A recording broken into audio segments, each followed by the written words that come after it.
Mahkamah Konstitusi menolak seluruh permohonan sengketa Pilpres dari Anies Muhaimin maupun Ganjar Mahfud. Meski memang dari 8 hakim MK, ada 3 hakim MK yang beda pendapat atau dissenting opinion. Lalu bagaimana hasil keputusan ini? Saya Dana Paramita, kita diskusi. Amar putusan mengadili dalam eksepsi, menolak eksepsi termohon dan pihak terkait untuk seluruhnya.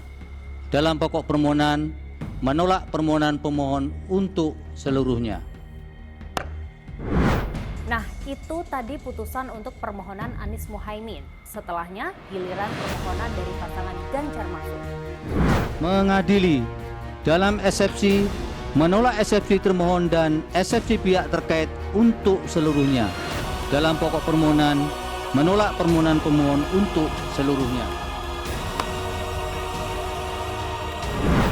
Dalam pembacaan putusan permohonan Ganjar Mahfud, Hakim MK tidak membacakan detail poin-poin pertimbangannya.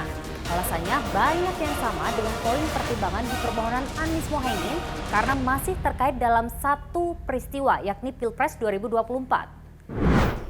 Seluruh permohonan sengketa yang diajukan ditolak. Meski dalam putusannya dari 8 hakim yang menangani, ada 3 yang beda pendapat atau dissenting opinion. Dissenting opinion sendiri adalah pendapat yang berbeda dari mayoritas. Jadi, pendapat hakim ini berbeda dalam suatu keputusan. Nah, dalam sidang sengketa Pilpres 2024, ada 3 hakim yang dissenting opinion. Tapi perbedaan pendapat ini tidak mempengaruhi putusan MK yang bersifat final dan mengikat. Ketiga hakim yang menyatakan dissenting opinion adalah Saldi Isra, Eni Nurbaningsih, dan Arief Hidayat. Pendapat berbeda terhadap putusan Mahkamah Konstitusi aku, terdapat pendapat berbeda dissenting opinion sebagaimana dalam permohonan nomor 1, yaitu oleh Hakim Konstitusi Saldi Isra, Hakim Konstitusi Eni Nurbaningsih, dan Hakim Konstitusi Arief Hidayat. Saldi Isra menilai terjadi ketidaknetralan sebagai penjabat kepala daerah yang menyebabkan pemilu tidak berlangsung jujur dan adil. Ia juga menilai dalil politisi bansos dan mobilisasi aparat beralasan menurut hukum hingga seharusnya MK memerintahkan melakukan pemungutan suara ulang. Eni Nurbaningsih, ia menilai pemberian bansos jelang pemilu berdampak pada peserta pemilihan karena adanya ketidaksetaraan dan ketidaknetralan pejabat dengan pemberian bansos di beberapa daerah. MK seharusnya memerintahkan pemungutan suara ulang di beberapa daerah. Arief Hidayat menilai seharusnya dilakukan pemilihan ulang di sejumlah daerah seperti DKI Jakarta, Jawa Barat, Tengah, Timur, Bali, dan Sumatera Utara.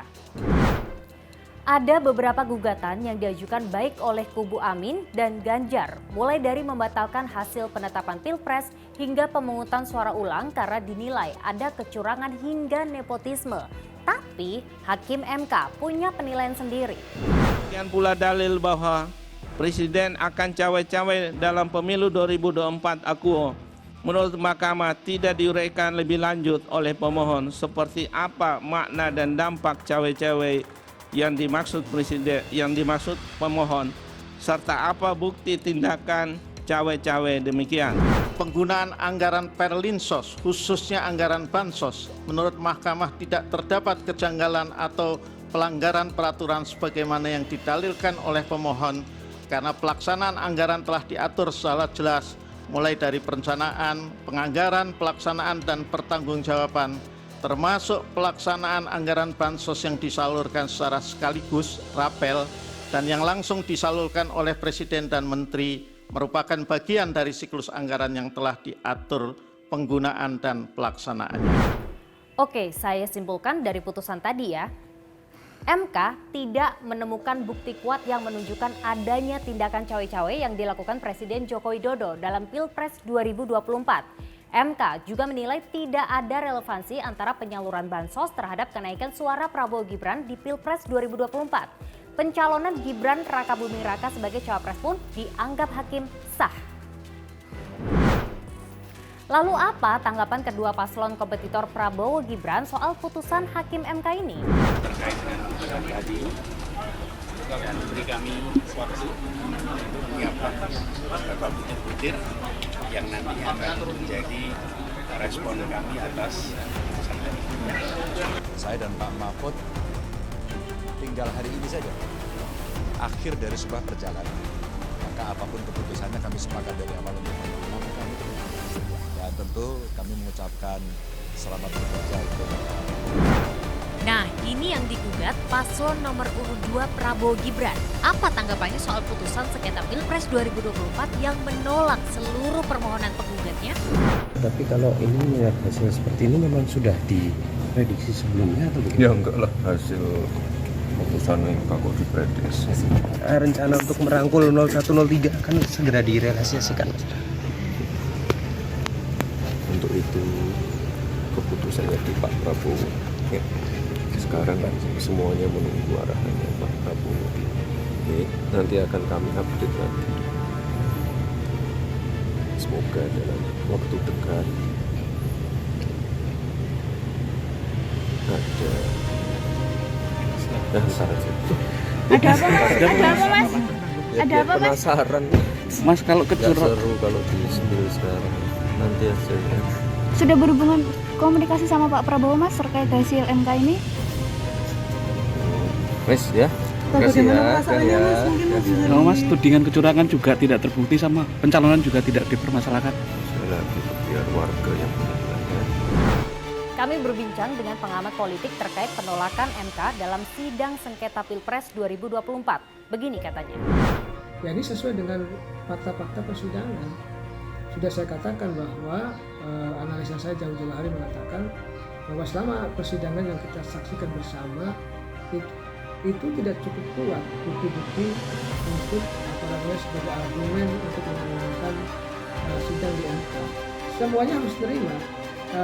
Anies Caimin, Ganjar Mahfud, kubu 01 dan 03 semua harus menerima atas katakanlah ya kemenangan Prabowo Gibran. Karena kalau kita bicara demokrasi harus ada yang menang, harus ada yang kalah. Dan MK menjadi pemutus yang konstitusional untuk memutuskan siapa yang menang dan siapa yang kalah. Lalu bagaimana tanggapannya soal dissenting opinion? Ya, apapun yang disampaikan oleh hakim dalam dissenting opinion itu bagian dari penilaian hakim secara objektif ya dalam kondisi Pilpres yang kemarin, dalam fakta-fakta persidangan yang sudah dihadirkan begitu. Hasil suara 20 Maret lalu, KPU menetapkan hasil suara Pilpres 2024. Paslon Prabowo Gibran menang dengan 58,59% suara, lalu disusul Anies Mohaimin 24,95% suara dan Ganjar Mahfud 16,47% suara. Putusan MK bersifat final dan mengikat, artinya apapun keputusan MK patut kita hormati. Yang pasti tetap kita kawal, apalagi yang namanya kompetisi ataupun pertandingan, menang kalah ini menjadi hal yang biasa, yang penting tetap sportif. Terima kasih sudah diskusi.